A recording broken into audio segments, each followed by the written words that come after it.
And we are live. Well, welcome everybody to this very special live stream today, where we are going to go behind the scenes of a game called Minute of Islands. We are part of the animation team who worked on this project, and today we're going to show you a little bit how the animations were made for this game. The game is out now. It's like an adventure puzzle platformer type game, and you can find it on Steam, Xbox, PlayStation, and Nintendo Switch. We're gonna take you behind the scenes. We're gonna show you how everything was made. My name is Ferdinand Engländer. I worked as one of the animation leads on this project, and I mostly created some rigs and the rigging for the main character and some animation for the main character Mo and the giants. And I have some guests with me. Hi, I'm Kerstin Buzelan, or also called Nudi, and I was also one of the animators, did some rigs for the NPCs, a lot of animations for the main character, and Baldwin, the little pet of the main character. And yeah. Hello, my name is Moritz Biene. Thank you, Ferdinand, for having me. I was also one of the animators on the project, and throughout the end, I took over as the animation lead. For me, that was like the first bigger game I worked on, and there was a lot for me to learn. And yeah, I'm happy to share with you what we learned along the way. Yeah, wonderful. And yeah, we're gonna share the challenges that we overcome. We show you the rigs that we did. We worked for this project in a software called Spine by Esoteric Software. But before we jump into that, I want to show you the trailer with sound. This was actually one of the first teaser trailers. It's one of my favorite because it really shows the mood that you have when you play the game. So we're gonna look into that right now. Here is the teaser for Minute of Islands.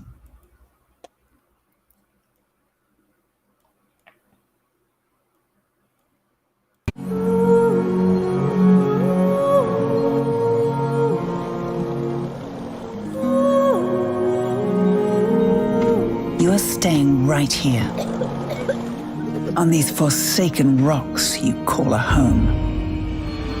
You are alone in this. You always were. Minute of Islands.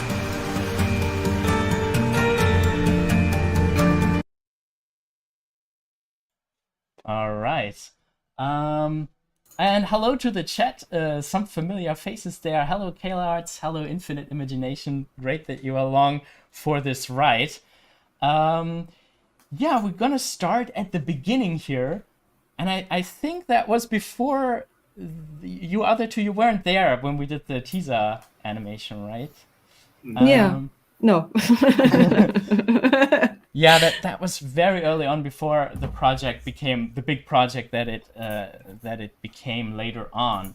And I was just hired, just me, I think, to do an animation test.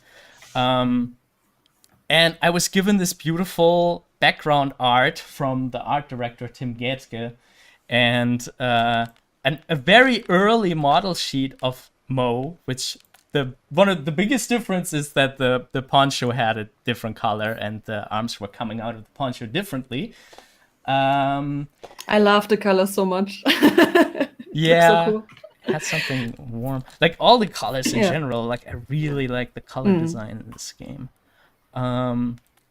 This was the teaser that I did, and this was very traditional frame by frame animation. So let me see if I can show you some of the early scribbles that we did here. Yeah, and it was a very like classic 2D animation process where I did the key poses first, and that was something that there was the special effect. You already see the final special effect in front of it. That I had a lot of time, a lot of fun doing, because you can always go wonderfully straight ahead on these animations, and the hair, the wind in the hair, I solved by just doing like little snakes that I animated moving in the wind. Well, I think we're gonna talk about wind a lot of times during this live stream, because that was a very big challenge during the production. Yeah, let me show you the rendered mock-up animation to you.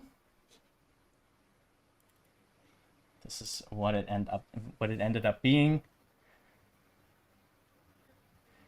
And yeah, I went a little bit into this fantasy world stuff, like into these visions that are also happening in the final games. But yeah, so this was kind of the starting point. Can I ask what you got as a brief? Because I wasn't there at this point of the project. Is there something like they were going for in terms of animation, or did they let you go wild? Yeah,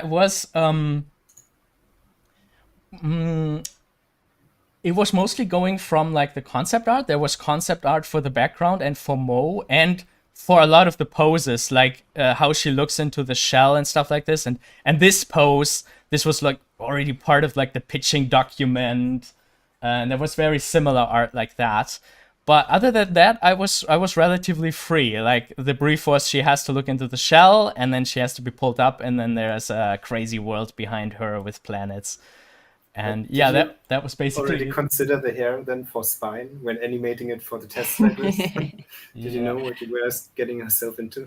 I was already, like, when I animated the hair frame by frame, I was like, oh, we have something difficult to solve here. Like early on, I thought we're gonna do the hair frame by frame too. Like I thought like maybe that is the only solution, because you really get a problem with like the outlines. Where should the outlines start and end if you just have rigged assets? But then we came up with a solution later on, which we're gonna talk about when we have a look at the rig. Metzi is saying the stream is lagging. Oh, let me see. I mean, I had the is our video lagging? Because I had the screen share lagging a couple of times because it was rendering stuff, but our video should be smooth. So it's lagging for me too. I try to read the chat, but it's laggy. Oh no. Not sure. But it might be my internet. Yeah, I mean, it should not. Let me see if there's anything. It's the same settings that I was streaming with the other day, so I'm a bit surprised by that. But of course, with multiple guests today, we have like a very intensive. Let me close Harmony. Maybe that already will work. Oh yeah. Oh yeah, when I show the work, it's lagging. Okay. Good. Yeah. Okay. Yeah, I can't open Twitch, so I'm not sure if everything works there. Yeah, maybe we can investigate some more during a break. By the way, if the stream is ever completely gone, on Twitch it's not going to be a problem. We're just going to pick it right up and you're going to see it on Twitch. But if it's gone on YouTube, you just need to go to our general channel, and there you will find the new stream. Like if we are interrupted for whatever reason, we will just come right back. All right. Yeah, maybe it was Harmony sucking out the resources. Yeah. And that's kind of how it started. And I kind of don't have our table of content open right now. I think next we wanted to have a look at the main character, right? Or just some general workflow discussions. Yeah, let's talk about the general workflow. So this was done frame by frame, meaning that there's a new frame for every time something moves, and in this kind of time I also it created the entire character on one layer, but of course you could, frame by frame, you could also layer it. You could have like the body on one layer and the arm on another layer. That is often done in games just to save resources. But yeah, there are a few disadvantages to using frame by frame animation and a few advantages to use rigged elements that you deform in the game engine. Does somebody want to take over? Kerstin, maybe? Yeah, yeah, especially everything concerning performance in games, of course. So frame by frame is very, yeah, resource hungry. So you try to limit that so the game runs fluently, and that's where Spine comes in handy. That's why most of the time I work with Spine, and I mostly work for video games. I should add that. So yeah, we did, I think, all of the characters, right? Or all of the animation in Spine in the end. Yeah. Yeah, even the, like, there are even some background animations like little bunnies, or if you see, like, we didn't have anything to do with the background animation of the architecture, but if you see something moving in the wind, that's also Spine, that the Fizbin crew did. So yeah, mostly Spine. Yeah. And I think Spine offers so much nice stuff you can't do, I guess, if you do animation in Toon Boom, like mixing the animation and doing super nice loops. I think there's some, I mean, because it's specifically made for this, right? So Yeah. that's where, yeah. Yeah. Also, it has the advantage. Sorry. Also, it has the advantage of adding skins, for example. If you need multiple skins but want to reuse the animations you already done, you can do so with Spine. So. Can we show some of it already? Yeah, we can. I think we can even show skins. I think the other giants a spoiler, by the way. I don't think Should we so. be concerned about that? You can see them in the trailer. Yeah, we can show them. Okay, good. Because they have skins. So the animations were just named like numbers, so it's a bit tough. We got to click through them to find out which one is which. Can I show your screen yet? Yeah, I think so. Sure. All right. No, this is my You screen. can see the There we giant go. here. So, and then if you want to just switch the skin, you can just, it takes a while, and then you can just reuse the animation. Yeah, and what it does, it's loading the assets now. Yeah, it takes some time, but Oops, where is the... Yeah, there's Moritz. We lost him. does it load? I can see it. Yeah, and I think this should be fluent now. I think what was lagging before was just harmony being Harmony? Okay, good. weird. Okay. So yeah, maybe to show you the workflow in general, can you open up a PSD file? Sure. Yeah. Which one? Mo? Let's go to Mo now. Yeah. I'm not sure which one is the right one though, but probably this one. So it's been a while for us, at least for me. Yeah, definitely. I think we stopped 2 years? working like a year ago, didn't A year. Didn't we, like last year in May, we were rushing to finish everything.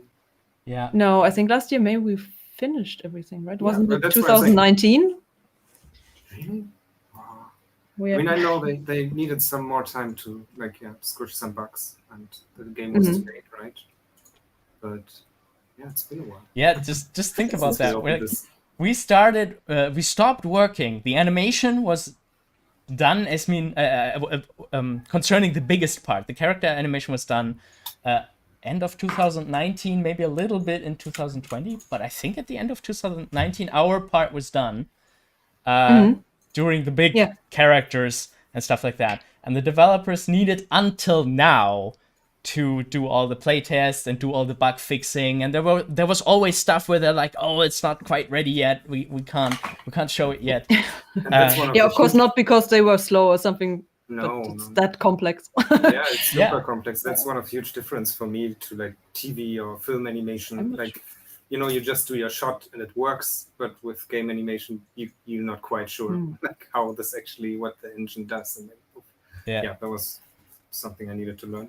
And the game was playable always. Like back when we worked on it, the test that I showed you, the little mock-up animation, was done 2018, and the game was playable throughout 2019.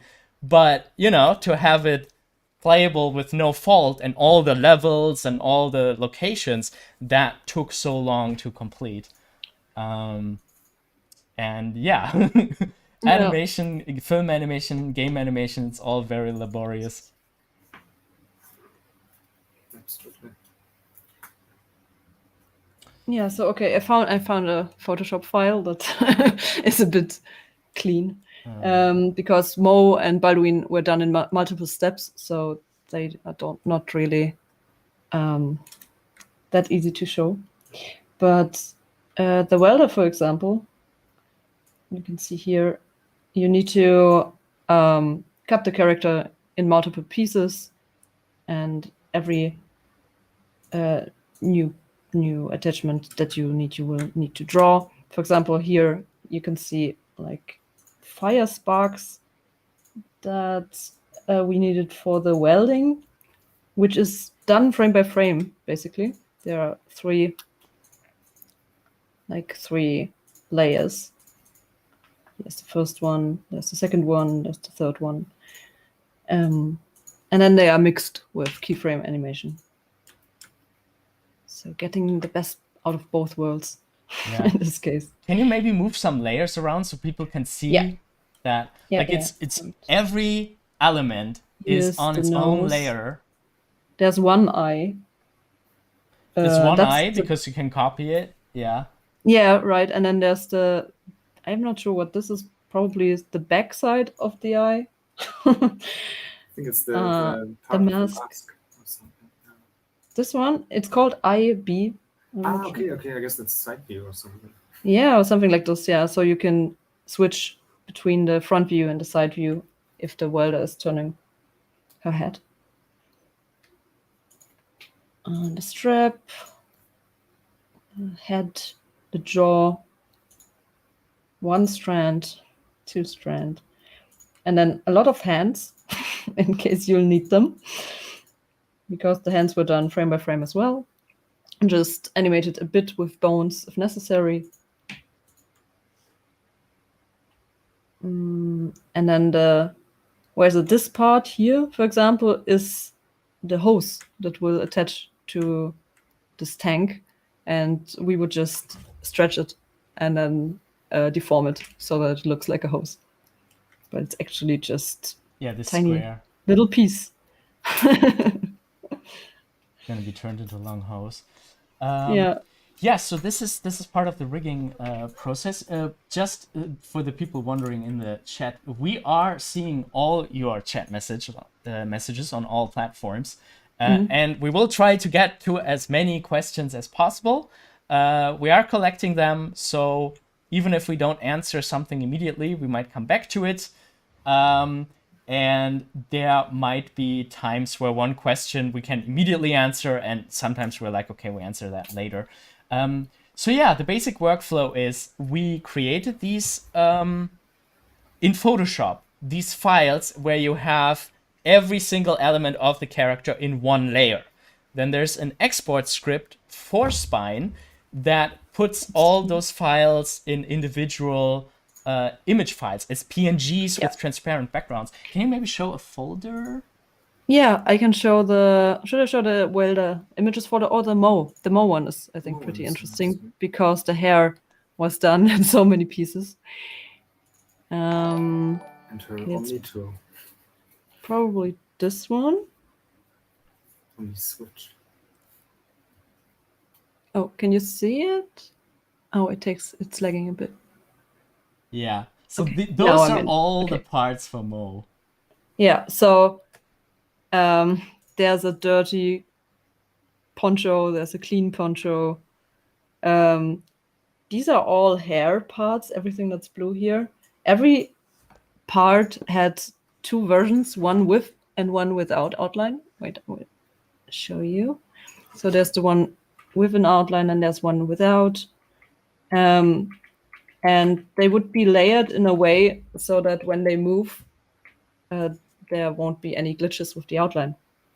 This was something Ferdinand came up with, and I think it's pretty genius. That's pretty nice, actually. Can you show how it Yeah. worked out in Spine? Because that was kind of magic. Yeah, really. There So is a question on Twitch if we, by Metzi2, did we just animate the characters or did you also create them? Some of the animators also rigged. Yeah, and all the rigs we showed today were rigged by one of us.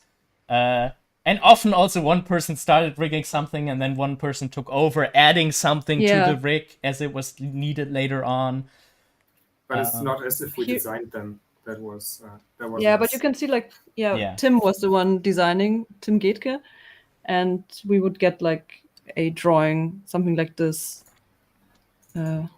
maybe something like this. So we would know how the character should look like, and then we would clean it up most of the time, I think. Yes. Yeah, and Mo was the only one with like a really elaborate model sheet from all sides and stuff like this. And the other model sheets were very often only like pose sheets, expression sheets, like the most important poses. And we kind of did our T-pose from that. Yeah, exactly. That's the sheet you're talking about, right? Yeah.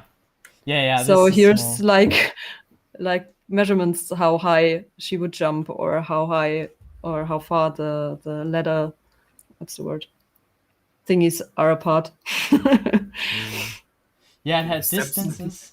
The Yeah, steps, yeah. Steps of the ladder. Yeah, and that's very important stuff. And again, that's for me also was kind of new, that everything, of course, has to work with the world. Like, it's one thing to animate someone climbing, but you have to fit it with every ladder and like with every step. And yeah, you have to measure very carefully in Spine already. So Yeah. like it fits on the wheel. Yeah. And So we actually interacts. we knew what we didn't want to have. We didn't want, like, there are levers in the game. We didn't want her to grab a lever like 2 meters away from her and pull it. Like, we wanted to make sure that if she grabs a lever, the hands are actually on that other object, which is not in her rig. Yeah. And when she pulls it, like, that it all has to move at the same time. That was a big challenge. Yeah, we fixed that with creating the skeletons inside of Mo's file, right? So I think, or is it like this? Somewhere here should be, yeah, the attachments are not loading. But there were at least the lever and and the wheel inside of her rig. Oh, maybe here. Yeah, here's the lever, but it's not loading. And I think the trick was that the origins had to, like, every rig has a root bone at the 0, 0 position. Yeah, And you can see that the lever is a little bit to the right of her, but the root bone of the lever is there, in the middle. And if Mo's root bone and the root bone of the lever are laying on top of each other, we could animate that simultaneously and make sure that she was actually grabbing that lever. And I think wasn't in the lever wasn't there also a part of her hand? Yeah, the hand. Yeah, exactly. Overlay Yeah, for the fingers. because the hand needs to be in front of the lever, but also behind of the lever. So that's how we solved that. But just putting that hand inside of the lever. And there it was very useful that her arm was just this black hose. We could just plug that in the hands, and if it doesn't match 100%, it wasn't too bad because it was a glove, Yeah, that definitely helped that she had this rubber hose arms. Like, you could get away with a lot. Mm-hmm. Yeah, there were also, I think, I just remembered, there were some animations that would, like animation backup animation where how she pulls her arm inside were keyed. So we could just reuse that.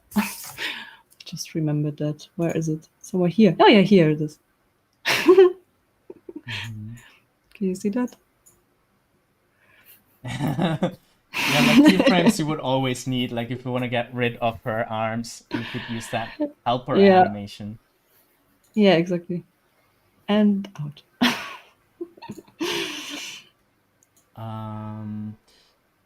So yeah, the hair. We wanted to talk about the hair. Can you pull the layers apart so we can see it with the fill layers and the... Yes. I will return to the setup pose where everything is rigged. So every part, it's like, oh, this one is invisible. Not sure why. I think these are the side bones for the side hair. Yeah, there are a lot of bones. Mo has a lot of bones, yeah. Yeah, especially in her hair. So one hair part. This is one. Yeah, here you can see it. There's one with the outline that's behind all of it, and one without the outline above all of it. So if you would just rotate it, it's not glitching with the outline. You can see it here. It looks like the outline resumes.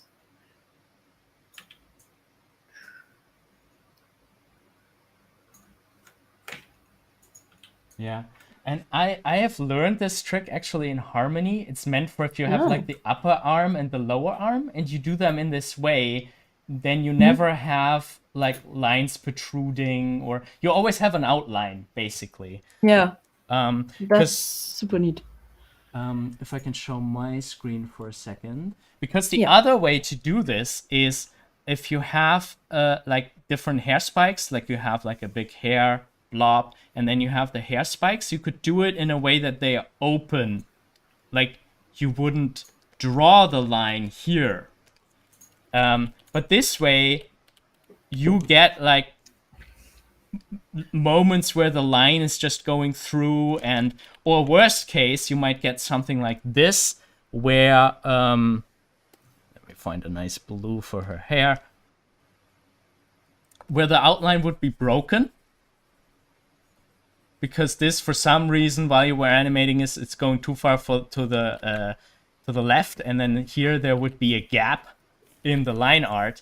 And by switching that off, by having one layer for the outline and one layer for the fill, like this is the first fill layer, you can see that it covers up this outline.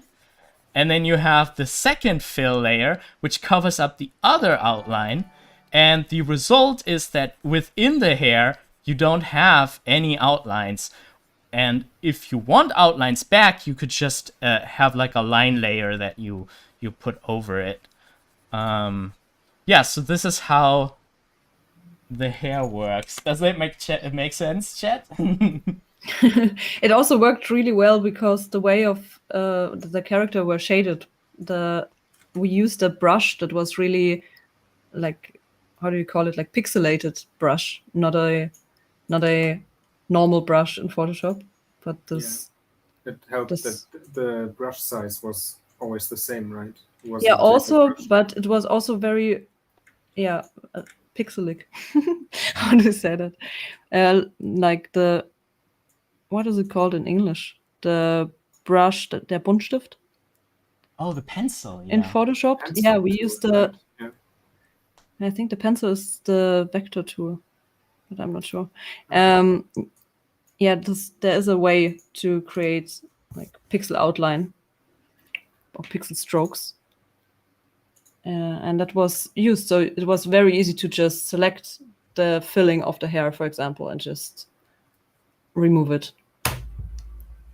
Yeah, I think this was a speciality of the art director, Tim. I think he took that, like even in his comic work, he would always work with these lines that don't have any anti-aliasing. Like there's no, right. no soft, it's always this pixely line. and which in Photoshop is great because you can just fill it with the fill tool, and you know you won't have any problems with like soft edges or like little edges not being filled and stuff like Yeah, it that. made it very easy to clean. Yeah, definitely. Yeah, the chat is still saying that we have a lag, and it seems to be whenever I share my computer screen, so I'm gonna stop doing that. Yeah, you're the host, probably. That's yeah. why. Yeah, I'm hosting. But yeah, I will see during a break if I can improve this even more. But I'm also recording, which also might be part of the problem. So if the recording is more fluent than the live stream, I'm gonna re-upload the recording. All right. Yeah, and apologies, this is my first ever live stream this big with guests and remote screen shares and stuff like this. So we kind of have to learn here as we go. Yeah, what else do we have for Yeah, mode? we can show the wind in the hair, for example. Oh, yes. When we are already talking about the hair. Yeah, if you pay attention in the trailer, you can see that Mo's hair is like blowing to both sides now and then. And we did this by having two hair animations, one in the one direction and the other in the other direction. And what's really cool about Spine is that you can mix those animations. So you could, for example, use the regular idle animation or the run animation and just mix the hair animation on top of it. If I find it here. And it gets And even then- cooler. Yeah, sorry. Yeah. No, Sorry. I just wanted to say that you have the slider like to Yeah, exactly. adjust. So the you can influence the strength of the wind by doing this with the alpha slider. And yeah, that was really cool because this way you could just have this wind animation on top and also have a run, for example. Now you can't really see it because it's in the other direction, but if you you have the wind like this, or no wind at all.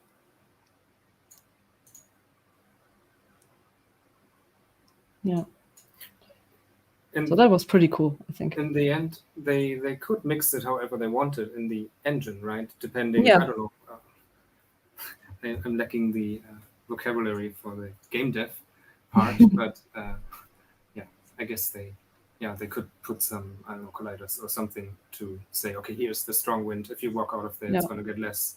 And I think that's Yeah, and the wind is coming from the right, and if the characters mirrors, the wind will come from the same direction. So Yeah. The devs had to that was pretty cool. program that, because Yeah. usually you just flip your character, you mirror it, and you're done. Yeah. But here they had to mirror the character and then also change the wind animation because otherwise the wind would now come from the other direction because it was mirrored. Yeah, I was so happy when that was in the game. Like the amazing. And that was kind of also a thing that we talked about, like very early on a lot, like that the wind has this very important part in the story almost. And it's also like if you're playing the game and you have wind all the time when you're outside and then you're inside and the wind is suddenly gone, it changes the feeling. It's pretty cool. Yeah. Have you played it already for a bit? I haven't even had the chance to play it yet, honestly. No, me neither, actually. That's But I can't wait. I feel like it's another interesting fun fact, like how little we actually got to play during production. Like there was like a sneak peek here and there, and it was always like in dailies, like, look, we put this in, here's a screen capture, how this worked, and very often we just worked with screen captures. Like we got a screen capture from the dev, and they would say like, this doesn't work right, we need to figure out why. Yeah, and it was very interesting how for an indie studio we already, like, I remember I've worked on other Fizbin. Like I've worked on their first project, The Inner World, and back then we were all in one room. And if there was a story meeting or like anything, like we all would hear it because we're all in the same room. And now for this project, it was so big that we had departments. And it's interesting how that has advantages and disadvantages at the same time. So yeah, we were a little removed from seeing the most recent process.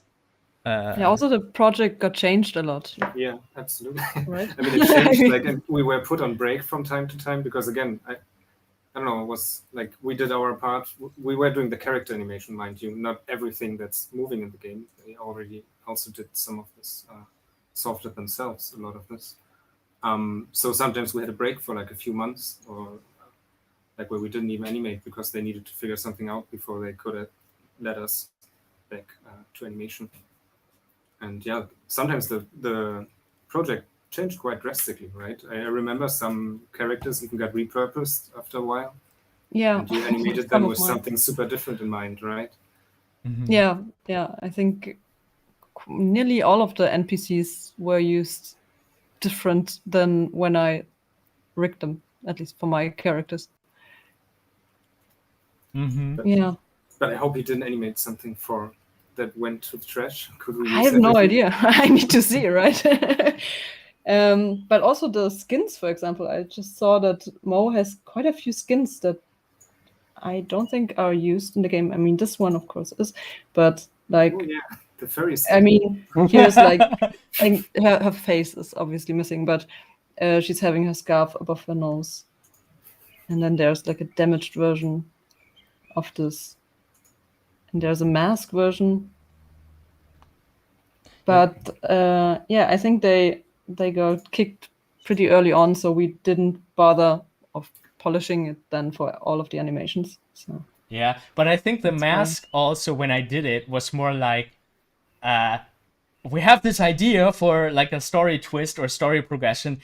Can we put her into a mask? And I was like, I don't know, especially because she had like some 3D head turns, which is really cool. Like just with her nose and the 2 dot eyes, like this. You can make some really cool 3D-ish twists and turns. Oh, now I think your screen was lagging. Yeah. Yeah, I didn't catch that either. Yeah, it's a bit behind. I realized that. And I guess it's even worse for the chat. Let's see.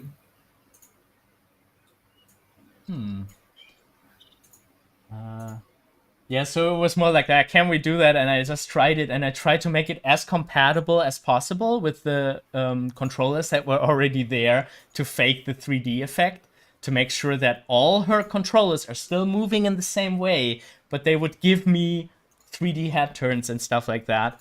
So that was more like a test.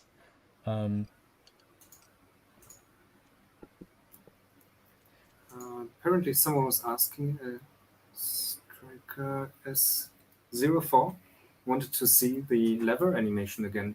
But I don't know, can we elaborate more on this? Yeah, the lever animation, right? Where is it though? I need to find it first because everything was named like just numbers, and we had a flow chart where we could check which animation is which. I think I do have the Excel sheet somewhere. It's somewhere Yeah, in the folder. I will just look if I can find the lever, and then I think the name should be similar. Right, 0034. Yeah, so this is the thing with the game animations. Like, if a project gets a certain size, you can't have your animation have clear names, like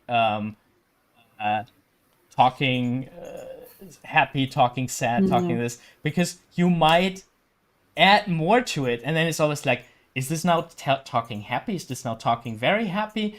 And there's also like the it could get mistyped and stuff like that. So what a lot of game productions do is they number everything. They number assets, they number rigs, they number objects, they number animations, and then there's a big Excel sheet, or like in our case, we had big mind maps that showed which animation is which, and which animation goes from which animation to which other animation. Maybe we can pull that.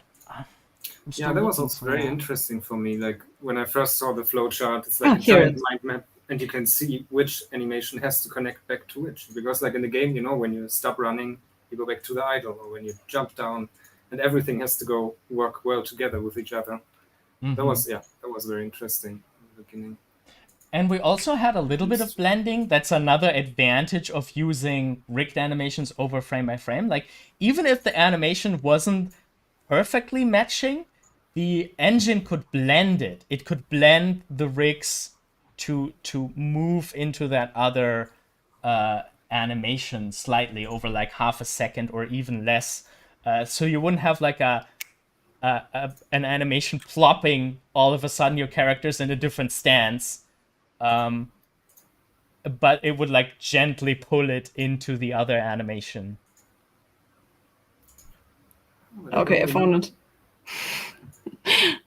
Of course, the attachments are missing because I didn't download the lever images, but... And there you can see how the two rigs are moving in sync. Like, these are two separate spine rigs. Yeah. Is her arm in the other? Yeah, her arm is obviously in the other rig then. Oh, her arm is in the lever rig, the back arm? Yeah, it looks But like her it. hand is already in. I don't remember. I think actually I did this one. Yeah, you did. Recall. It's been very long. It's been a while.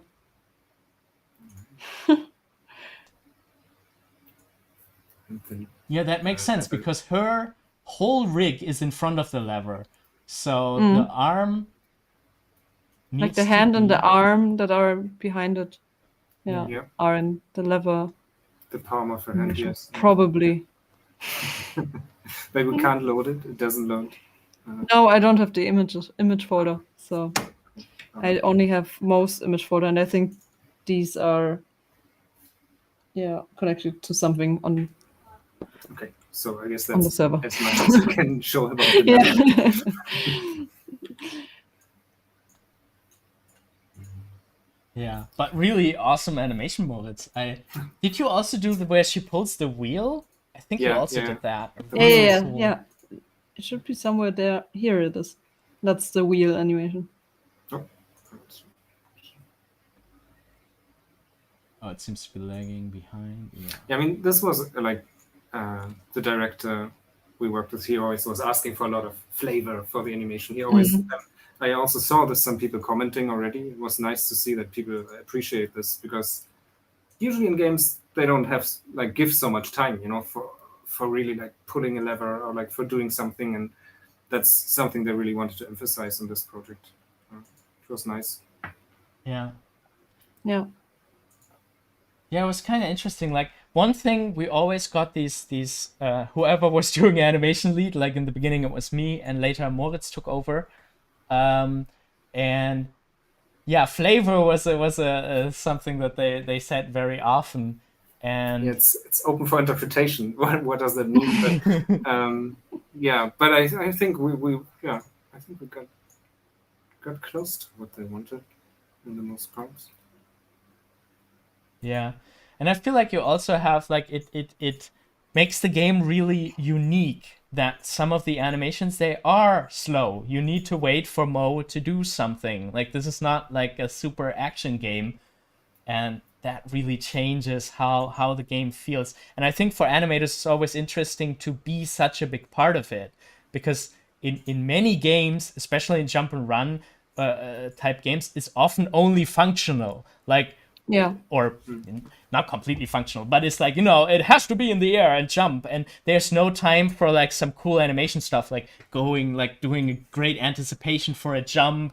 Those things usually have to not be there, because the player wants an immediate response and wants everything to go fast. Exactly.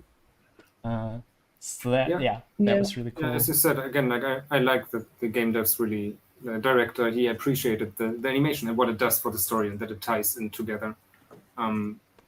Because she has a lot going on, Mo, in this story, and you should see this from the animations, and I think you do to a certain extent. You can see the struggle. Mm-hmm.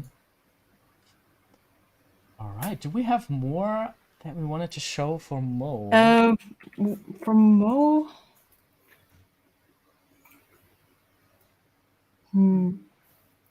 I mean, That's really cute. you could show what's going on when she actually does a turn, what happens in the layers, you know, because we Yeah. have to do a lot of switching there. It's not as easy as it looks in the end. You find one of the, I think, the clamp animations, right? Where Yeah, she. and maybe you can just show it. I'm sorry, I'm letting Kerstin show everything because I haven't opened Spine since we finished this, and I don't have a license, so deal with It's me. not that nice. Yeah, I just need to click through everything to find it. Oh, here's one. Yeah, this one. Yeah. All right, there she's turning. It's pretty quick, but Can you so maybe you can restart s- the screen share? Just can do, yeah. restart Right. it, and we see if that works. Yeah, it goes on and off. With I the can also frame rate. maybe just try sharing the window. Maybe that helps. Not the whole screen. I just need to switch when we switch rigs. Tell me if you can see it. It's loading. Oh, does it give it a different name? Yeah, maybe. Yeah. Okay, maybe I just the screen. Okay. And I think I have to copy paste the link, and let me do that real Nope. quick. Wait. I just. Okay. Yeah, no, it's not automatically showing up. Oop.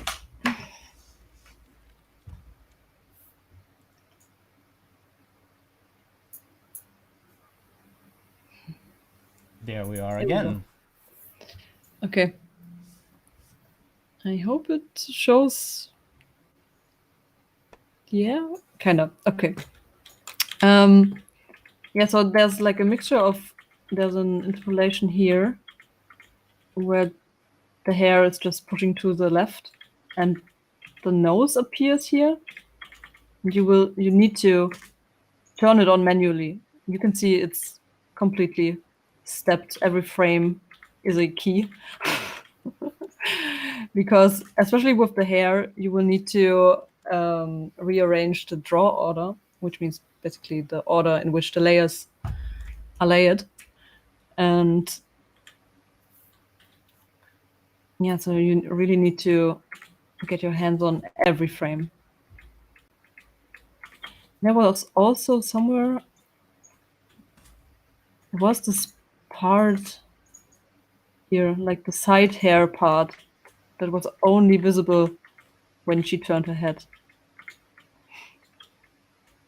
I think it turns on here and then turns off here. I'm sorry, it's lagging like crazy from me when Yeah. you're presenting. I don't know, Ferdinand, do you want to try? Maybe you can disable my video feed, maybe? I don't know if that helps during the presentation at least. Yeah, I'm not sure. Oh, no. Okay, it's my first stream. I don't know. CPU is at 22%. Yeah, I don't know. Around now, I wanted to do a quick break anyway. Okay. Yeah. So yeah, thank you all you guys in the chat for your questions. I'm also going to use it to look for a couple questions that we can maybe already answer when we come back from the break. And yeah, we're going to be back in like 5, 6, 7 minutes, something like that. And yeah, looking forward to showing you some of the other character rigs. And maybe later we also get to play a little bit. We will see.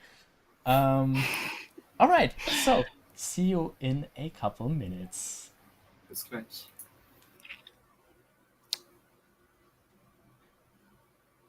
Okay.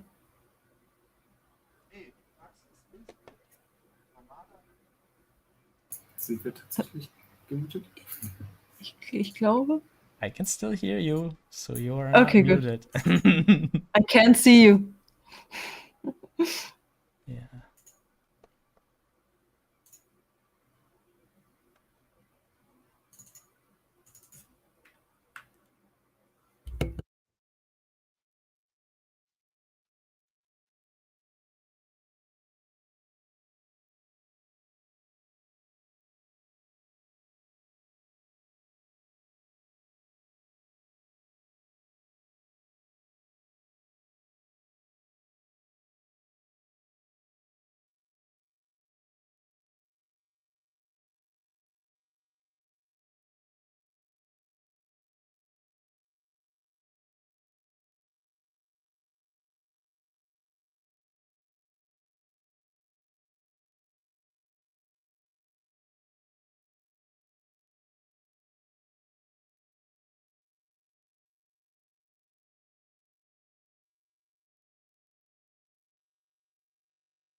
right, everyone, and we are back. The guests you can now unmute yourself. Yes. Hello. Yeah, so I tried some things to spare my CPU, but who knows? I hope it's working a little better now. We wanted to ask some of your very interesting questions. It's awesome that you guys are so interested in the chat and are leaving so many positive comments. Oh, my mic is a little bit far away. Let's bring it closer.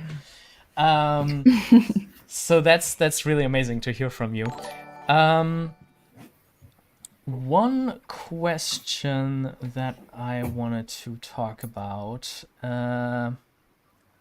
Yeah, Happy was asking about when the hands were done mostly frame by frame, but the rest is done with bones. Does that mean you have to combine two animation styles down the road? Isn't that a little bit more complicated? Yeah, who wants to tackle that question? Yeah, it is. Yes, correct. Next question. But I wouldn't. Oh, yeah, go ahead. So, I'm trying to find an animation where I can show this. It's So- also they were still rigged, though, right? They weren't completely. Yeah. Mo had So it's both. both. I think she had complete hand replacements and she had rigged fingers. Yeah. So it was even more complicated. But I felt Yeah, like I feel like you can't really distinguish between frame by frame sometimes, because a lot of this, like you just saw when she turned her head, was on ones as well and stepped animation. So it was kind of a stop motion approach, let's say.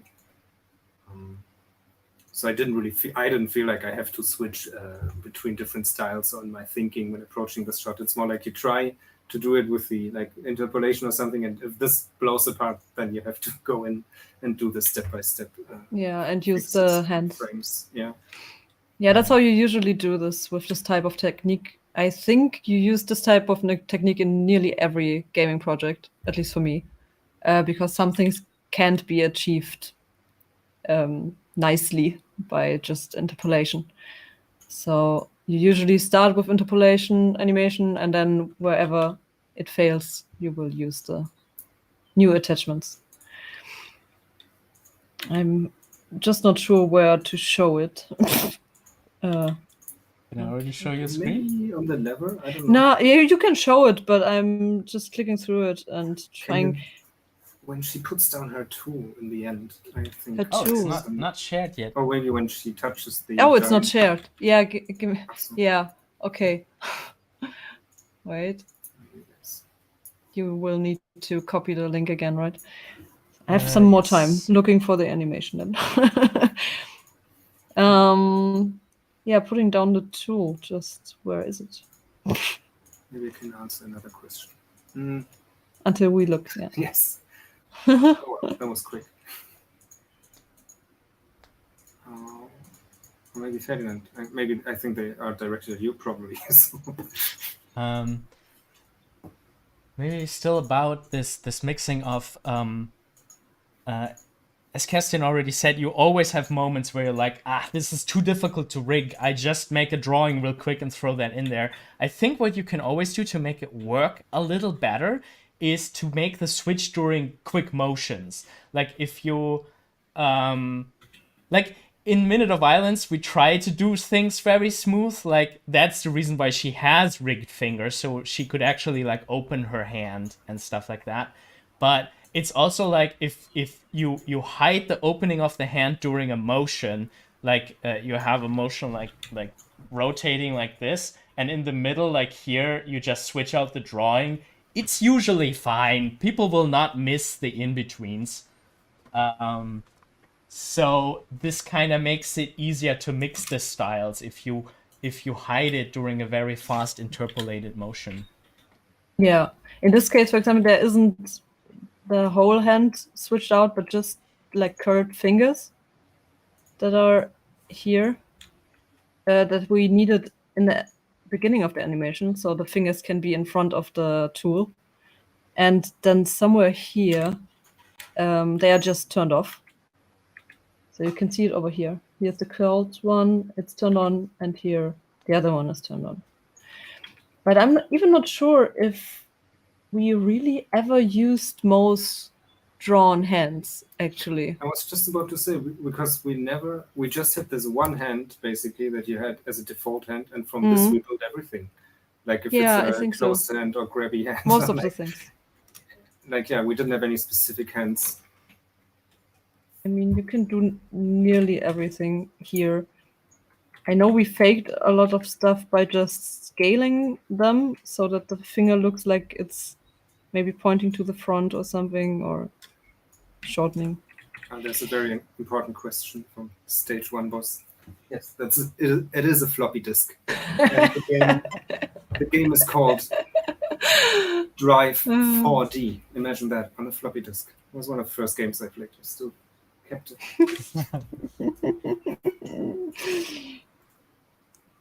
I mean, I can take a look at Balduin's rig. Maybe there's something that we... Yeah, I mean, Balduin would be the next one we want to talk about. Yeah. I mean, I can wait with it and we answer questions first. Yeah, I also have two things that I wanted to talk about with Mo, is her walking speed and her size in relationship to other characters. That's still two topics that I wanted to talk about. But maybe another question we can put in between here. Alessio Bona asked, how did you learn to use Spine? What is all of your stories there? Okay, I learned it when I was working for Dedelic, who are doing like point and click adventures, and they wanted to use it for a new project, and because of that, the art director decided we would have like a 2-day tutorial where we learn how to use it, and that's basically how I learned it. So somebody actually showed it to you? Yeah, like a tutorial. Yeah, but it was very basic, just meshing and weighting, which is like creating a little mesh for the attachment so you can deform it. Just very, very quick. And then just by working on the project, I think I learned most of it. Like always, you just learn on the job. Exactly. That's also how I learned it. We did one project before for Fizbin, Ferdinand, where I came on and we started using Spine. But the nice thing about Spine is it's not terribly complex, actually. It's really because it's really focused on doing game animation, does that very, very well, and this rigs. And I don't know, if you have some experience rigging in Moho or like Toon Boom, you're gonna feel right at home there, because there's a lot of stuff they even do better in Spine, and it's quite easy to pick up, I would say, if you have experience with cutout animation and other software packages. I was surprised, like, I already was rigging like in Harmony for years, and rigging in Harmony is like insane. Like you need to watch a lot of tutorials before you can do it. And I remember that I was so impressed from the interface, from Spine's interface. Maybe it was because I already knew how to rig, but I think I just watched the tutorials on the YouTube channel, and it was more like, okay, so this is the concept. Now here you have the bones and you drag in the images, and I was like, oh, well, okay. And I remember I even stopped the tutorial halfway through, and I was able to rig a character in Spine. Yeah. It's super intuitive. Yeah, it's very intuitive, and also the community is great. Also the developers of Spine, you can ask something in the forum, like even make requests. They like, you will see some game devs, they ask them directly, how can we do this? And then they're like, oh yeah, right. We can implement this, and it's super nice. And you can just buy it. It's a perpetual license. Yeah, also. Yeah.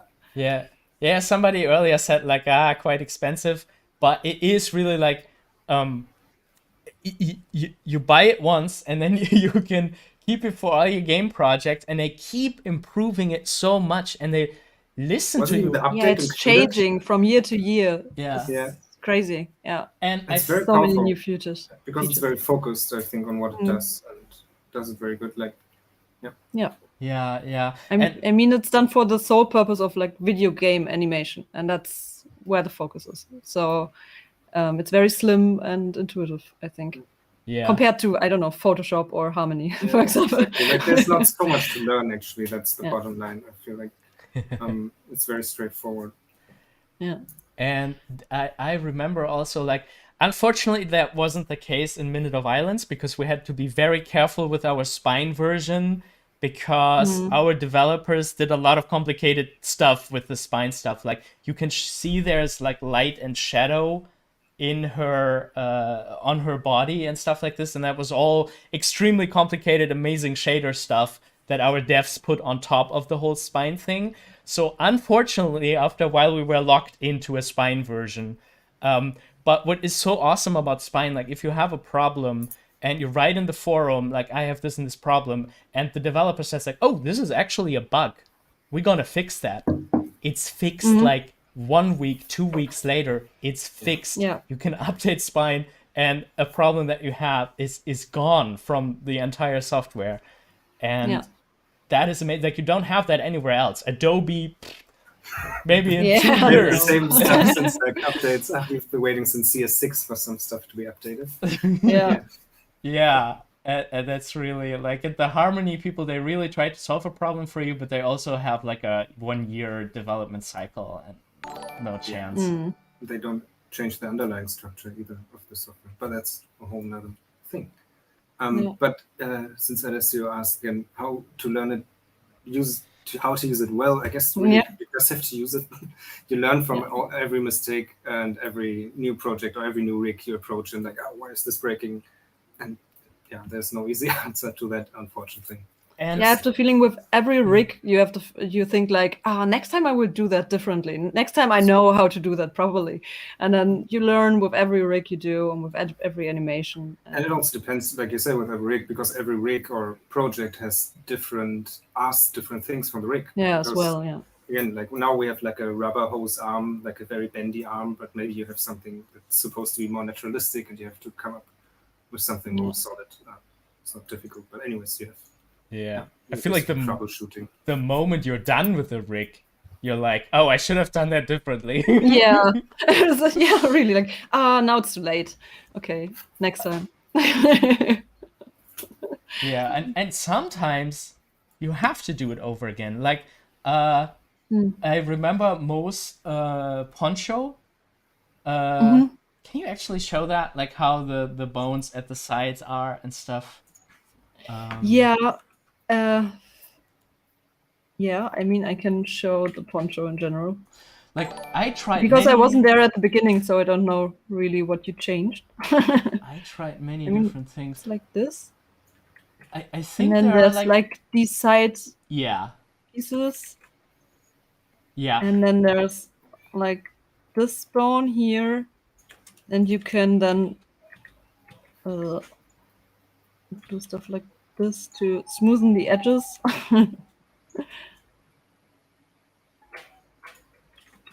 Yeah, and it was so difficult. Like, there's a hole. Her poncho is in there 2 times. Once it's brighter and once it's darker. And it's actually the same image. And in Spine, you can make it darker to save some resources. I was using the same image, I think.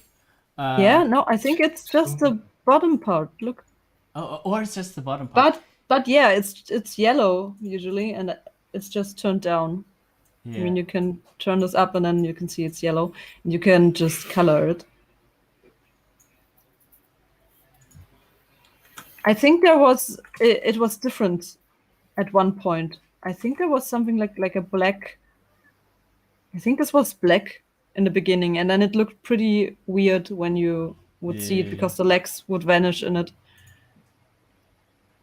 Yeah, and this is like the 3rd system I tried for the poncho. Like, at one time it was like there's like a path deformer that was all around the poncho. That was my first solution. Then my second solution was very similar with this, like with 5 bones at the sides. And then later I was like, no, we can't. Like, we go crazy if we always try to shape the poncho with the 5 bones. So I tried to reduce it as much as possible to like 2 per side or 3 per side.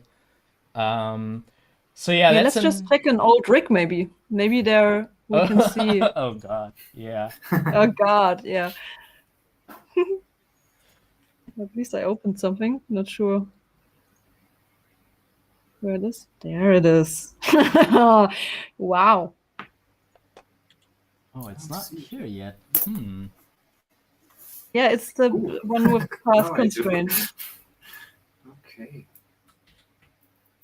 But how does it work? Is it there yet? Yeah. Can see it? Yeah, okay, sorry.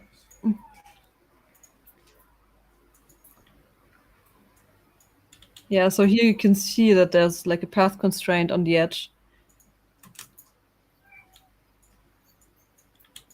But I can't really move anything. Yeah, this was probably just in the middle of the Yeah, process. probably. Uh, This was part 1. This is Spine by Esoteric Software. Mm.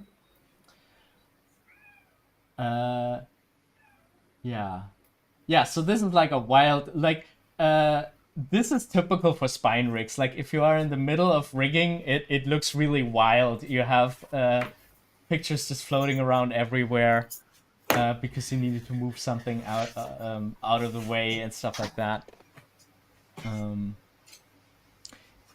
Yeah, so the getting it right sometimes needs multiple iterations, multiple tries.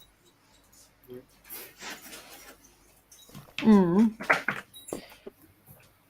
it looks already completely different. I would just click through old spine files while you answer questions.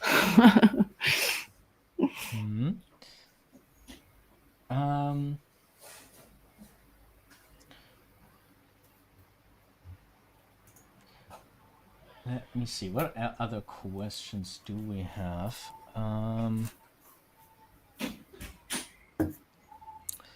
Metzi_2 asks, which phase of a project do you like the most? Brainstorming, first steps, sketches, animation, cleaning, and so on. I think I really like concepts, the concept phase. Yeah. Because, I don't know, production gets, I wouldn't say boring really quick, but a bit tedious sometimes. So, but I think it's like a mixture of all of the phases. Every phase would get boring at some point. I mean, yeah, of course, the brainstorming and concept part is the most fun, I think, because this is where you basically, hopefully, don't have any restrictions yet, but they come into play soon enough.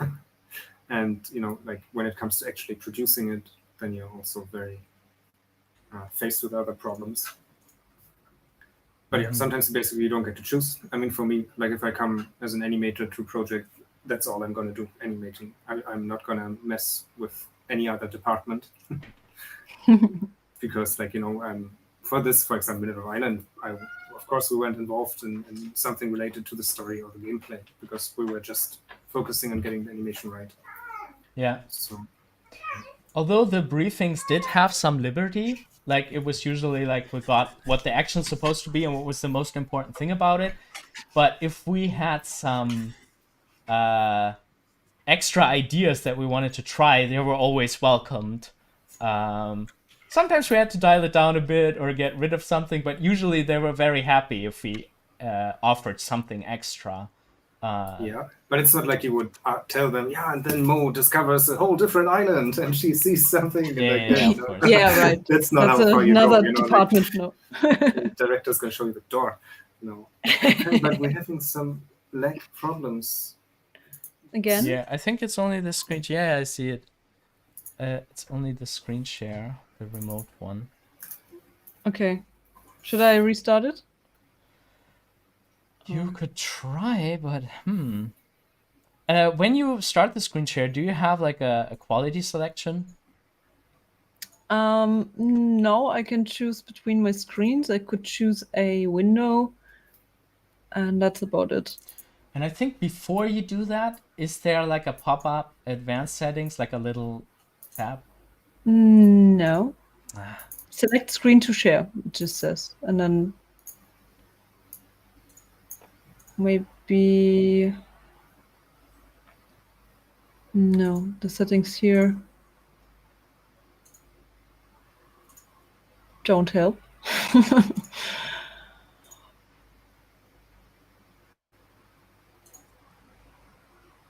Oh, doesn't.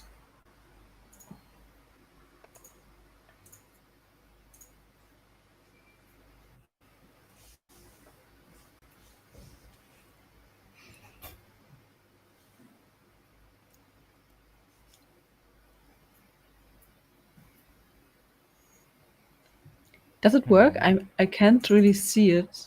I don't know, for me that appears to be frozen for like 2 minutes. Yeah. For me too. I need to get the link again. Just a second. Yeah, but your screen, Ferdi, in OBS is frozen. I think. Well, Yeah, that is Probably possible. right. I can restart that Yeah. in a second.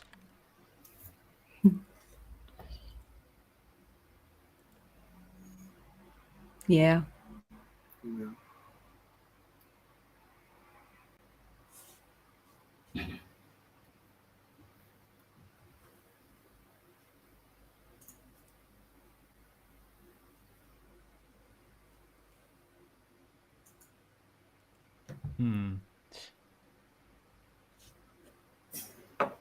Yeah, maybe in the next break we can all rejoin again with a Yeah, different bitrate. maybe. Okay. Wells Aquarium Singapore asks, how long do you normally take to complete a character rig? Design of their powers, etc. With programming? Well, with programming we cannot answer. Yeah.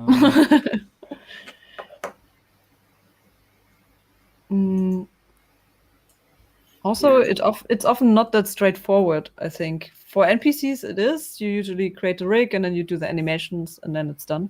But for the main character, you have to iterate a lot. You have to go back and change stuff, even change stuff on the rig. And yeah, so it takes quite a while. But also depending on the style, of course, and how many skins there are and how many attachments there are, how many constraints you need to make.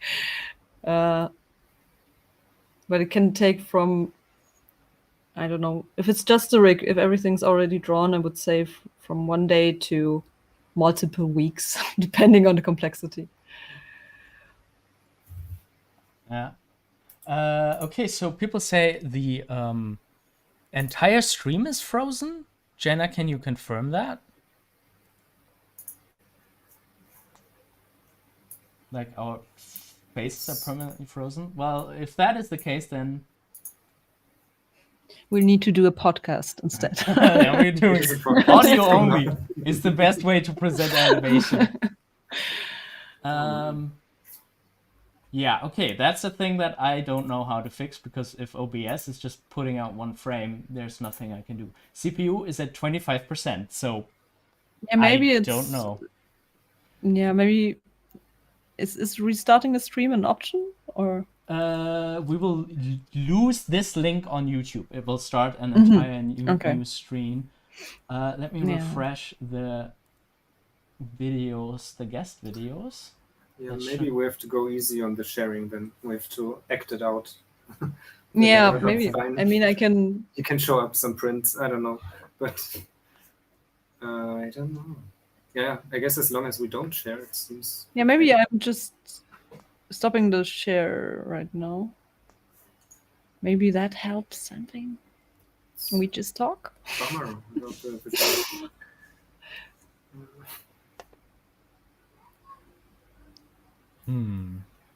At least it's not lagging for me anymore. Yeah, just the talking heads is okay. Okay. Yeah, I mean, for the questions, we can continue. Yeah, right. Like, how do you normally take to complete a character rig? Let me think. There was something I wanted to say to this. Like, in this project, I feel like I was actually, in the beginning, I was in charge of estimating how long we would need. And I kind of did it really generously. Like, for I was very quickly to say like, okay, we need like 3 or 4 days just to draw the parts of the character in Photoshop, especially for like the giant, or for Mo, who has like some perspective going on. That was really like, it was always longer than you thought it would be. And especially with the assets, you always realize later, oh, I need more. I need another thing. So that can easily take a week, if not longer. And then rigging, depending on the complexity. Like, sometimes we would have characters who were just standing there, like, just bending forward a little bit, bending back, and like, that rigging and animating that is not that difficult. But as soon as it's like, yeah, the character has to turn fluently, smoothly, Yeah. then you need replacements, or you need to fake perspective somehow. Yeah, so it gets from days to weeks really quickly. Yeah, and because provided you, like you just showed with the cape, you don't always get it right on the first try either, and you also have to account for this. You know, like, you have to figure out how to actually approach this and what the game needs or what the director wants, and that's a process that's tricky to estimate in the beginning. Yeah, So and some you- things aren't decided yet. I know the tool came in later, because I remembered that I had to draw it and then import it into Mo. Oh yeah. So yeah, you don't do everything in the beginning because some things just come up during development. Yeah. Indeed. Kayla asked a while ago, just so we have that addressed, asking about future plans for games in the works. Anything we can talk about? More games in this style would be amazing. While talking about Fizbin, they are working on a new game, but we are currently not involved.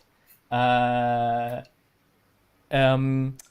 yeah, but I think they're gonna follow this style a little more. Like, even if you check out their other games, like, they are different. Like, Inner World is different from Minute of Islands, but you can feel a little bit of their flavor, a little bit of the adventure type thing in there. So yeah, maybe if you're into adventure games, you should definitely check out the Inner World, which was the game that they did before. And yeah, other than that, Kerstin, are you working on a game somewhere else right Yeah, I am actually. I'm working as an animation lead on a game, but I'm not allowed to talk about details yet. But it's with Crazy Bunch, who I did the Leisure Suit Larry new games with. So it's not a point and click adventure. That's all I can say. Okay. But it has a very, very nice style, and it's also very 2D and yeah, illustrative style. Awesome. Yeah, and for more in this style of Minute of Islands, you can always follow the art director, Tim Gaetke.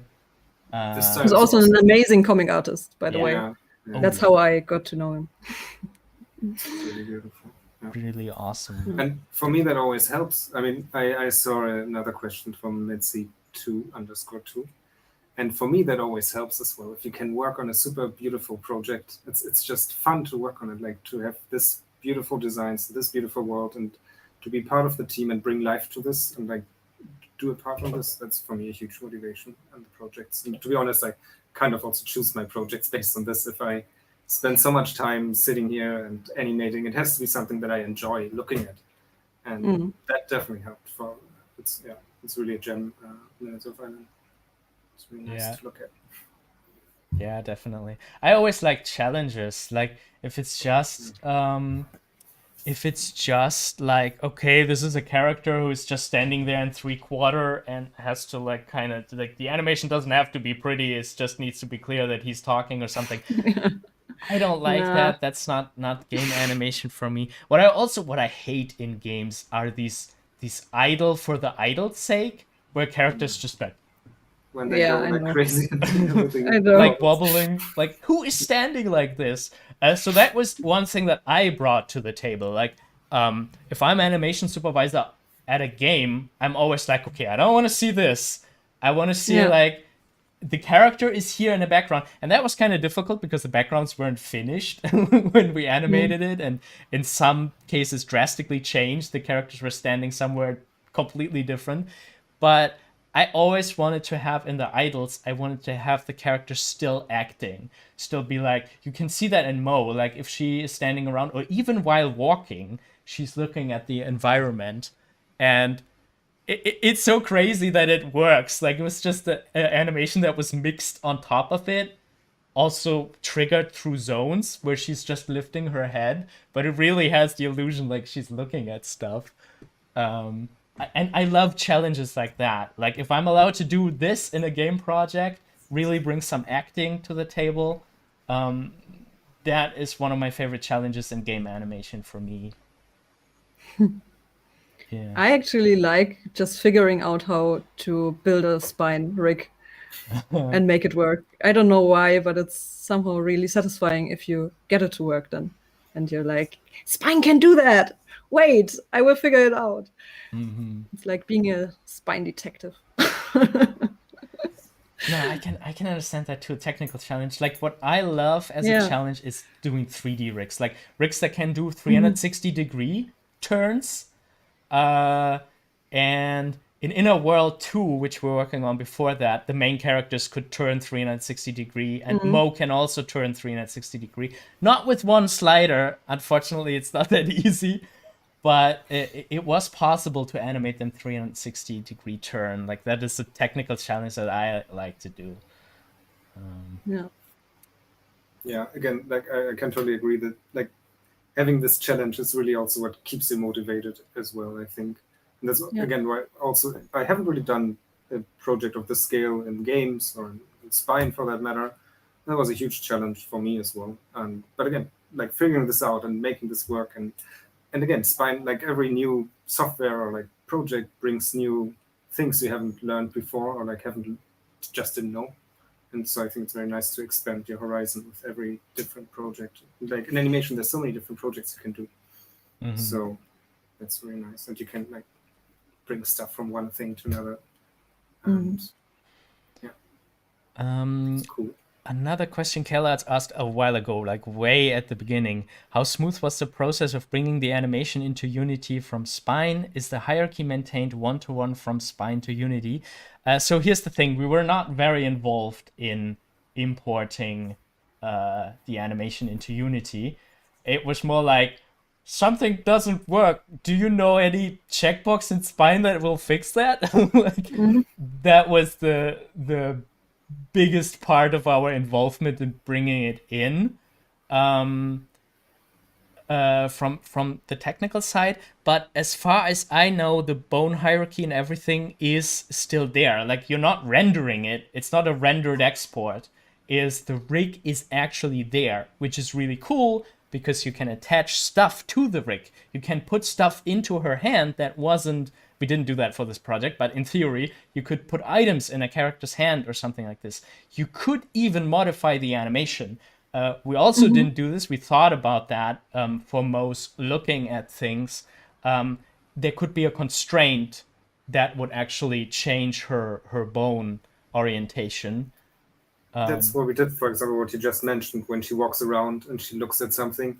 That's not even an animation, actually. It's just two keys of her looking straight and one looking up, and they just use the slider in their engine, and they can slide between these two poses and then mix it with the walk we already had. That's that's cool. super cool. Cool. I didn't know that it was that dynamic in the end. Cool. Awesome. So yeah, and we were involved with some challenges. Like, sometimes I imported an animation where we're like, okay, and you have to mix it with that animation. Like, we kind of gave them, we had like diagrams to show them how to mix the animation, stuff like that.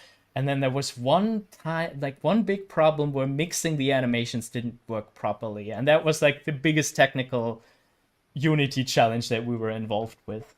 And I think where you have to find out if something needs to be keyed or if a key needs to be removed somewhere. Yeah, it was that's something always with the keys. Like, that something wasn't keyed. Yeah, that's always the problem. that something isn't keyed, or something is keyed that shouldn't be keyed, and it doesn't show in Spine. It just shows when the interpolation happens. Something I learned about game dev, I guess, Nudi, you already know, it's a lot of troubleshooting is involved. Like a lot of times you do something and then you bring it into the engine and it does something different. And like you have to figure out how, and that was also quite new for me. Again, like when you just animate in Toon Boom or something, the shot looks what it looks when you render it, and that's how you get it. But if you bring it into game, it's going to end up looking different. Yeah, exactly. That's the thing that's most annoying about video game animation, that you don't have all the control. The control is like divided between the animators and the scripter or coder. Yeah. All right. So I would suggest that we're gonna take a quick break. I have an idea how to maybe fix the screen share. Okay. And then we can maybe show you some more rigs. Actually, why not? We for a second we won't mute. We still talk, but we're gonna solve this technical problem here. Okay. Little intermission. I have an idea. Podcast intermission. If I'm going into not the local, do we still have a remote screen share? No. I was thinking what would happen if I just switch the cameras off. Oh yeah. Should we turn ours off as well? Or? Yeah, you could. Actually, does it say on air for you right now? There's a green dot. Yeah. But it does say standby in the middle. I'm not sure. It does say standby, because if I now it's on air. Show you, then it's on air. Okay, so it actually saves resources when I switch you off. Okay. Right. Yeah, so just try to screen share, and I will. Okay.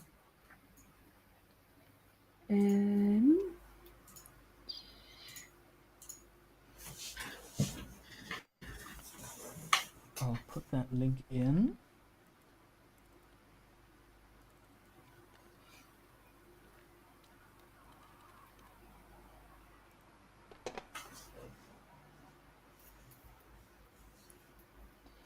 All right, now let's see if this is fluent.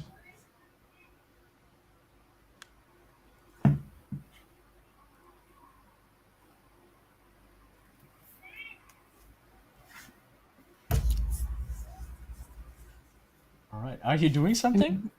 No, not yet. Wait, I will just play an animation so we can.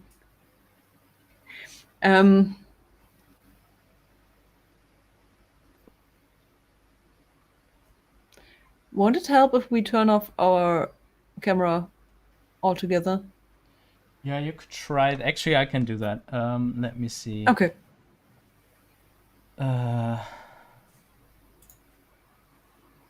Video settings.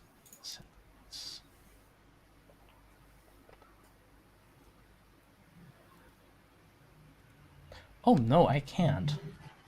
Okay, then I will just click here. It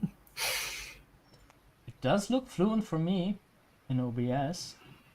I mean, it's frozen slow. for me, I think. And you are playing in your stream on real time on. Yeah, I'm just. It's still very laggy for me here. Yeah, it's very laggy.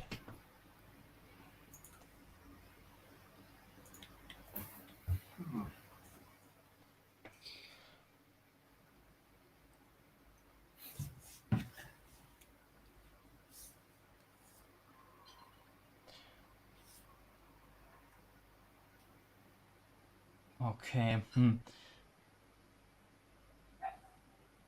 Well, maybe it is enough to show like a little bit, a little more peaks. All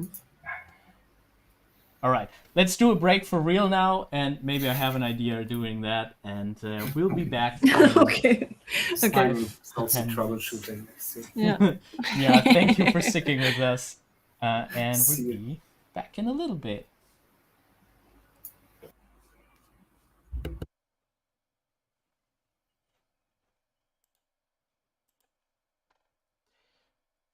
I do have some music for you. Just a second.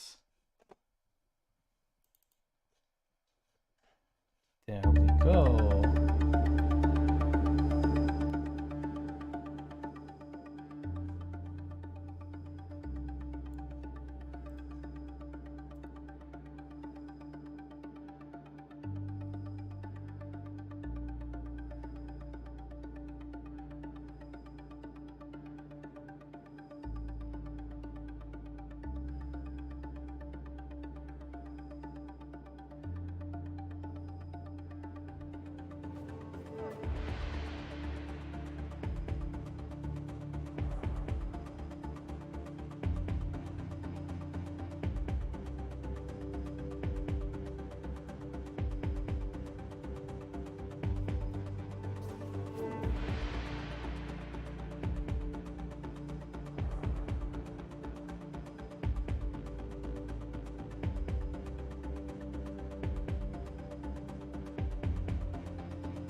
Wir trotzen dem Status quo.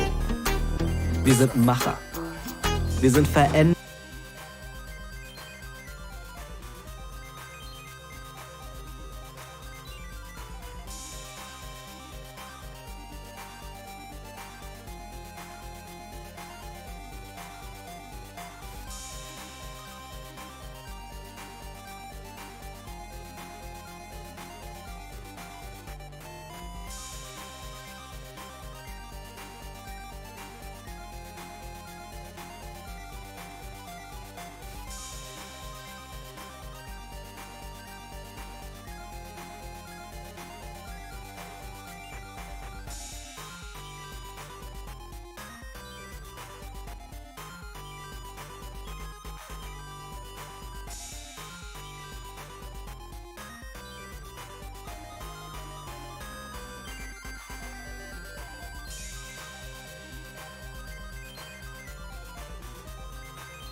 Right, everyone. Oh, my guests are gone? Oh, Yeah. they're coming back. Yeah, here. All right, wonderful. Yeah, so we have an announcement to make. We will try to restart this stream. For the people watching on Twitch, this doesn't mean anything. The stream will just cut off, and after a couple minutes, after we're done setting up, it will continue on Twitch. the people watching on YouTube, they have to go to a new URL. We will put that in the chat. So you can just click on that, go there. Or if you just go to the YouTube channel, it will show you what stream is currently live and we will show up there. Yeah, we're gonna be using a different service completely, which I also have never tried with 2 people, but we're gonna see how that will work. So I hope that all of you people join us, and we will continue showing some more rigs and answering some more questions.